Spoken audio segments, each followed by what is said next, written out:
आपण सर्वांनी शिवाजीदादा आढळराव पाटीलांच्या घड्याळासमोरचं जे बटन दाबून 50,000 मताधिक्य आपण देणार आहोत हे सुद्धा आपण नक्की केलं. तर मला तुम्हाला आनंदाची बातमी अजून एक सांगायची आहे. आपल्या सर्वांच्या ताकदीवरती, तुमच्या सर्वांच्या कष्टावरती आदरणीय दादा या मतदारसंघात 50,000 मताधिक्य घेणारच आहेत. परंतु 29 एप्रिलला हे मताधिक्य 1 लाखापर्यंत नेण्यासाठी या देशाचं नेतृत्व, जगाने मान्य केलेलं पंतप्रधानांचं नेतृत्व आपल्या हडपसरमध्ये म्हणजेच रेस्कोच्या मैदानावरती 6 वाजता आपल्या सर्वांची संवाद साधण्यासाठी येणार आहे. त्याची तयारी आपल्या सर्वांना निश्चितपणे मोठ्या प्रमाणामध्ये करायची. मोदी माझ्या मतदारसंघातला माय माऊलींचे प्रश्न जो खासदार त्या ठिकाणी दिल्लीमध्ये मांडणार आहे त्या खासदाराचा खोटा भक्कम करणाऱ्याची ही सभा मोदीजींची होणार आहे. आणि ज्या नेतृत्वाला या जगाने मान्यता दिली, ज्या नेतृत्वाला या जगाला एक दिशा दिली, नेतृत्व दिलं, त्या आदरणीय मोदीजींची सभा आपल्या या ठिकाणी होती आहे.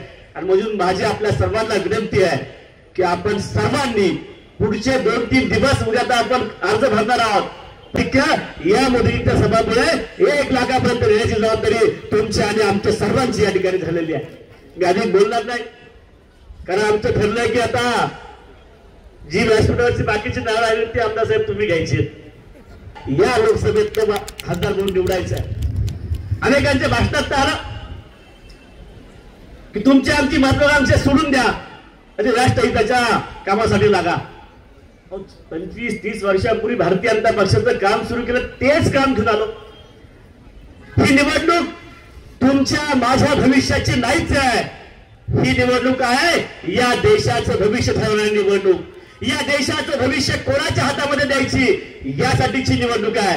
आणि जो विचार आपण सर्वांनी घेऊन आलो, 15-20 वर्षापूर्वी भारतीय जनता पक्षाचं काम सुरू करत असताना आपण एक सामान्य कार्यकर्ता म्हणून काम केलं की 10 वर्षामध्ये या माझ्या भारत देशाच्या सीमेला हात लावायची ताकद परकीय राष्ट्रांची झाली नाही. कारण मोदीजींचं नेतृत्व या राष्ट्रामध्ये, या देशामध्ये आहे, याचा आम्हाला अभिमान आहे. आम्ही कुठलाच देश अस्मितेशिवाय उभा राहू शकत नाही. आणि मोदीजींचा आपण सर्व या अहंतेमध्ये उभं करून तुमची आमची अस्मिता जगाला दाखवण्याचं काम नरेंद्र मोदी साहेबांनी केलं, याचा आपल्याला अभिमान वाटण्याची आवश्यकता आहे. हे खरं आहे. अनेक वक्त्यांनी राम मंदिराचा मुद्दा मांडत असताना महागाई, भ्रष्टाचार, बेरोजगारी मांडले, ज्याचा उल्लेख आता राजलक्ष्मी भोसलेंनी केला.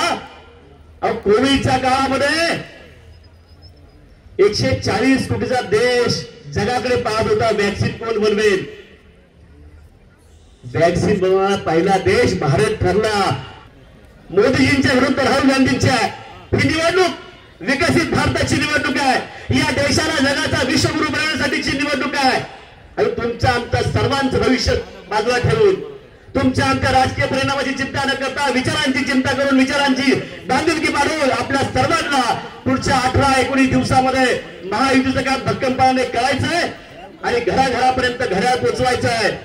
घड्याळाला मत म्हणजे मोदींना मत, मोदींना मत म्हणजे विकासाला मत, आणि विकासाला मत बोलून मोदींच्या विकासाच्या गॅरंटीला मत हे सामान्य नागरिकांपर्यंत पोहोचवून मतांची टक्केवारी आपण सर्वांनी वाढवूया. खरं तर आपण सर्वांनी 400 पार नारा केलाय. कधी कधी भीती वाटते की होणारच आहे. महायुतीचा असला पाहिजे हा संकल्प आजच्या महामेळाव्यात आपल्या सर्वांना करायचा आहे. तो संकल्प आपल्याला घेऊन जायचा आहे. कारण लोक बोलतील एका मताने काय होणार आहे, एका मतानेच होणार आहे. आम्हाला हे पाप करायचं नाही की या देशाचा विकास होत असताना आमचा खासदार हा मोदीजींच्या मागे उभा राहणारा हे आमदार करायचं आहे. आम्हाला हा मतदारसंघ महायुतीचा मतदारसंघ करून विकासाच्या प्रवाहामध्ये आम्हाला सर्वांना आणायचं आहे. या देशाने स्वीकारलेला आहे की पुन्हा एकदा मोदीजींना पंतप्रधान करून हा देश जगाचा विश्वगुरू बनायचा आहे. हे आपण सर्वांनी ठरवलं आहे, देशाने स्वीकारलेला आहे. परंतु ती हवा आहे, ती हवा मतापर्यंत आपल्या सर्वांना आणावी लागेल.